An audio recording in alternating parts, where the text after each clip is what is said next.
হযরত ওমর রাদিয়াল্লাহু তাআলা আনহু কাবার প্রান্তর থেকে নাঙ্গা তরবারি হাতে নিয়ে যখন যাচ্ছিলেন, নাঙ্গা তরবারি হাতে নিয়ে যাচ্ছিলেন, প্রতিমধ্যে রাস্তার ভিতর একজন সাহাবী ওনার সাথে সাক্ষাৎ হয়ে যায়।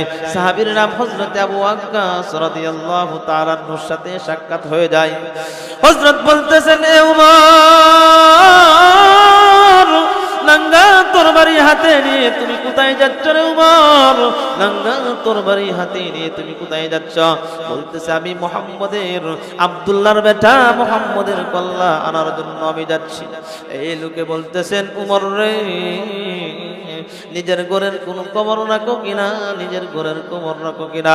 তোমার বোন এবং তোমার ভগ্নিপতি তারা তো মুহাম্মদ সাল্লাল্লাহু আলাইহি ওয়াসাল্লামের ধর্ম গ্রহণ করেছে, তাদের কালিমা পড়েছে।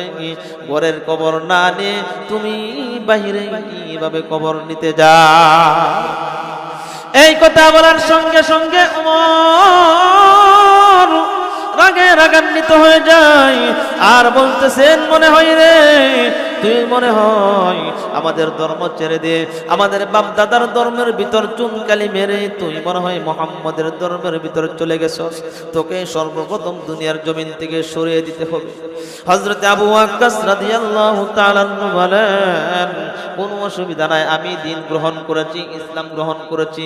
দুইজন মোটামুটি হাদিস শরীফের ভিতর পাওয়া যায় কিছুক্ষণ সময় নাঙ্গা তরবারি দিয়ে তারা দুইজন কাটাকাটি হয়েছে, মারামারি হয়েছে।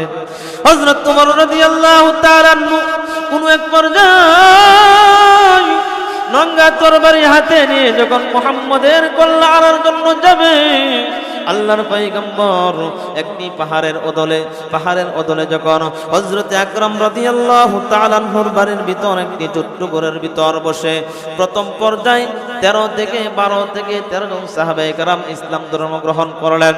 আল্লাহর পয়গম্বর তাদের দিন সম্পর্কে বোঝাচ্ছেন, কোরআন হাদিস সম্পর্কে বোঝাচ্ছেন। আল্লাহর পয়গম্বর ঘরের ভিতর যখন তাদেরকে নিয়ে আলোচনা করতেছেন, হযরত ওমর রাদিয়াল্লাহু তাআলা আনহু নাঙ্গা